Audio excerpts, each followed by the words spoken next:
Bapak Ibu yang dimuliakan Allah, jadi ala bizikrillah, terjemahan itu boleh bertingkat-tingkat. Karena dalam hadis Imam Al-Hakim At-Tirmizi yang sezaman dengan Imam Bukhari, bedanya beliau itu muhaddis, ahli hadis plus sufi. Kalau Imam Bukhari fokus hadis saja. Orang ini semasa, tapi umur Imam Al-Hakim Tirmizi lebih panjang. Beliau wafat tahun 318 Hijriah. Imam Bukhari sudah wafat 256 Hijriah. Jadi jaraknya lebih dari 50 tahun wafat. Dan bagi Nabi SAW, Nabi itu meninggikan kabar tentang ada dua orang bersahabat.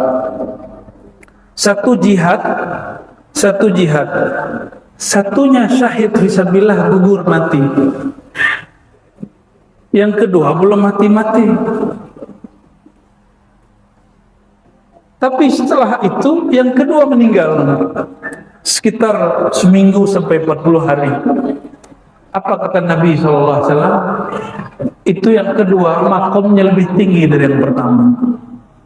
Cuma berselang 40 hari. Kenapa? Sehari sholat berapa kali? Minimal 5 rakaat. Kalau dia tahajud 11 rakaat.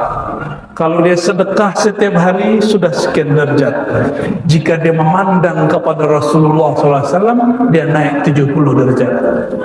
Tuba liman ra'ani, beruntunglah orang memandang aku. Memandang Nabi berkah. Makanya seorang murid yang ada nur di kolbunya pasti rindu memandang gurunya. Betul nggak? Rindu nggak ketemu guru? Rindu ketemu guru. Apa sebab? Bukan rindu kepada fisik guru itu, tapi itu kerinduan sahabat. Sahabat dulu merindukan ketemu wajah Sayyidina Muhammad SAW. Terwariskan limpah ruah nurullah, nurnya Nabi Muhammad SAW kepada qalbu guru-guru. Maka si murid rindu kepada guru, bukan kepada sang guru, tapi kepada sang maha guru Sayyidina Muhammad SAW. Jadi buya-buya Tuan Khalifah, kita tak boleh GR atau GR kepedean. Saya ini mursyid, saya ini Tuan Khalifah, dirindui murid, diziarahi murid. Mereka bukan rindu Anda, mereka rindu sang maha guru yang engkau bacakan Fatihah dan tawassul setiap saat. Itulah hakikat berrabitah. Rabitah mau ingat wajah guru, bukan wajah guru sebenarnya yang diingat. Karena Tuhan tidak hafal wajah Sayyidina Muhammad SAW. Hafalkanlah wajah orang yang kolbunya memandang kepada kolbu Sayyidina Muhammad SAW. Paham maksudnya? Itulah yang dikatakan Imam Ghazali, man ra'ani faqad ra'al haq. Hadis Bukhari. Siapa yang memandangku, dia memandang al-haq. Siapa yang mengingat aku, dia mengingat al-haq. Apa kata Imam Ghazali dalam kitab Ar-Risalah Al-Dunia, lalu dikonfirmasi, divalidasi, dikuatkan oleh muridnya Al-Imam Al-Muhaddis Al-Faqih Abu Bakar Ibn Al-Arabi Al-Ma'afiri. Jadi ada Ibn Arabi At-Tusi, ada Ibn Arabi Al-Ma'afiri. At-Tusi kok sufi yang sering mabuk dalam ma'rifatnya, itu yang sering dikafir-kafirkan orang dan dia tidak kafir. Yang kedua kok paling stabil, paling lurus. Alif Lam Mim, Allahu la ilaha illa huwal hayyul qayyum. Ayat yang dihafal. Pembukaan ini juga ada di ayat kursi. Allahu la ilaha illa hu. Nggak usah di ini, biarin aja. Suaranya biarin aja. Allahu la ilaha illa hu. Ayat kedua daripada surat Ali. Ayat pertamanya apa? Alif Lam Mim. Itu bahasa apa itu, Pak? Bahasa apa itu, Bu? Alif Lam Mim. Syarat, lihat tuh di kamus.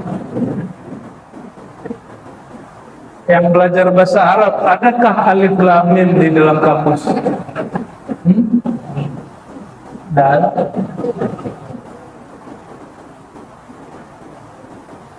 Alif Lam Mim itu bukan bahasa Arab. Berarti ada yang bukan bahasa Arab di dalam Quran. Begitukah? Tidak. Itu bahasa Arab, tapi bukan Arab bumi. Itu bahasa Arab yang asli di sana. Jadi di Quran itu ada di alam disebut Lauh Mahfuz, disebut alamnya alam Jabarut. Di situ satu huruf, satu alam, satu gunung, satu tempat. Maka disebut Jabal Alif, Jabal Ba, Jabal Ta. Jabal itu gunung. Jabal Qaf. Jabal Nur itu di bumi. Jadi Alif Lam Mim itu bahasa Arab. 4 ayat hanya 2 baris, tapi setara dengan sepertiga Quran. Tapi bagi anak yang sudah tamat S1, dia mulai paham. Dahsyat. Ayat surat-surat di Al-Ikhlas itu sepertiga makna Al-Quran. Mulai dia masuk S2 lain, masuk S3 lain. Tapi kalau dia masuk ke S tak terbatas ini, S suluk. S apa? S suluk. Itu maknanya pun lain. Ayat yang sama, kedalaman orang dalam berpikir dan berzikirnya berbeda, maka cara memandang hadisnya berbeda, memandang ayatnya berbeda. Bagi anak-anak, bagi orang awam, Qul huwallahu ahad. Katakan, hai Muhammad, dia Allah ahad, Allah esa. Tapi bagi ahli zikir, katakan, hai Muhammad, bacalah hai Muhammad hu, maka mereka zikirkan hu sekian tahun. Hu. Ada yang digabung, hu Allah, hu Allah. Ada yang dipisah, hu sendiri, Allah sendiri, ahad sendiri. Ahad. Sayyidina Bilal waktu disiksa oleh tuannya supaya kembali ke ajaran syirik menyembah kepada berhala, diseret, di kakinya diikat, lalu dia diseret sampai kulitnya tertinggal di padang pasir. Apa yang dia baca? Ahad. Nah, Bapak Ibu, kalau hidup lelah, banyak masalah, lepaskan dengan nama Allah. Ahad. Itu semua masalah hilang. Cuma kalau berhenti balik lagi. Kalau belum paham isinya, tapi kalau seseorang karam pada maknanya, mencicipi lautan ma'rifat ahad, semua masalah selesai. Maka ulama-ulama itu tergantung kolbunya itu setenang apa. Yang disebut tenang itu cuma orang yang kenal Allah. Ala bizikrillah tatmainnul qulub. Hanya dengan mengenal Allah. Mengenal Allah baru zikir. Zikir itu mengingat. Mana mungkin mengingat yang tidak kenal. Maka saya menerjemahkan bizikrillah itu mengenal Allah. Itu terjemahan yang paling tingginya, terjemahan paling rendahnya menyebut-nyebut nama Allah. Ketahuilah hanya dengan menyebut nama Allah hati jadi tenang. Tapi kalau baru menyebut, belum bermakrifat, mengenal yang punya nama, selesai baca nama, gelisah. Qabul hajat, zikir ditinggal. Sampai maksud, guru dilawan. Kalau perlu guru ditinggal. Tapi kalau orang sudah paham bahwa bizikrillah hanya dengan mengenal Allah, sekali orang kenal Allah, selama-lamanya dia kenal Allah. Sekali orang ingat dan mengenal Allah, selama-lamanya dihitung berzikir kepada Allah. Ustaz, lupa nak jurang Allah? Tak lupa. Dan pun kan, coba Allah sebut nama Syafira Ahmadiyah Salafiyah. Coba lihat. Boleh kan? Dia bukan nama orang rumah tu. Ya kan? Coba nama orang rumah. Sedang barusian mimpi pun itu yang dibaca. Ya nak? Ayam. Allahumma salli ala Muhammad. Jadi ala bidzikrillah itu surat Ar-Ra'd ayat 28. Nah, nanti cek di rumah. Bedakan terjemahan dengan makna yang ada di kolbu. Kalau terjemahan, ketahuilah hanya dengan menyebut nama Allah, mengingat Allah, hati menjadi tenang. Adakah kita mengingat sesuatu yang kita belum kenal? Ada tak? Coba ingat Bapak Ibu, orang yang kita nggak kenal. Bisa Bu ya? Coba kenal-kenal Bu ya. Kawan, bukan kawan. Orang tidak kenal. Kamu sebut satu nama Bu ya. Timothy Winter.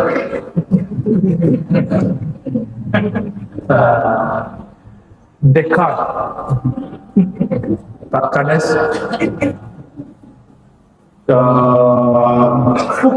Foucault itu nama filosof masyhur di Eropa itu, wali-wali Eropa gitu. Tapi bukan wali Allah.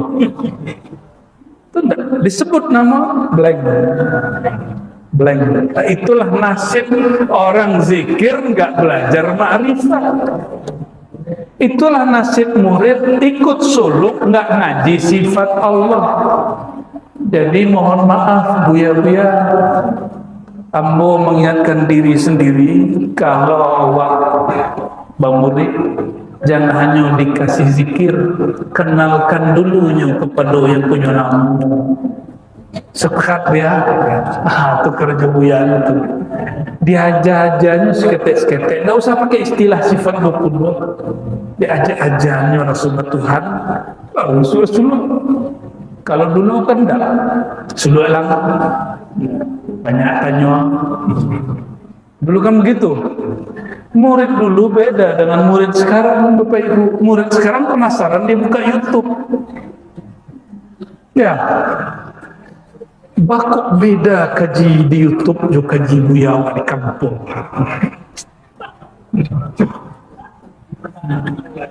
Jadi kini itu murid itu tidak hanya buya tarekat yang mengeluh, dokter-dokter yang kami kenal itu mengeluh. Apa kata si dokter? Aneh, pasien hari ini lebih cerdas dari dokter spesialis. Jadi kalau dokternya bilang, nih ntar kamu minum ini ya, kata si pasien, dok, ini kan efek sampingnya bisa buat pinggang sakit. Ini kan bikin kepala sakit. Bingung lah dokter tuh. Akhirnya kawan ambil seorang dokter, sebelum pasien itu bertanya, nanti kamu lihat ya efek sampingnya di internet. Jadi potong kompas dulu, alurnya mengulang jurus, pasang kudu-kudu dulu.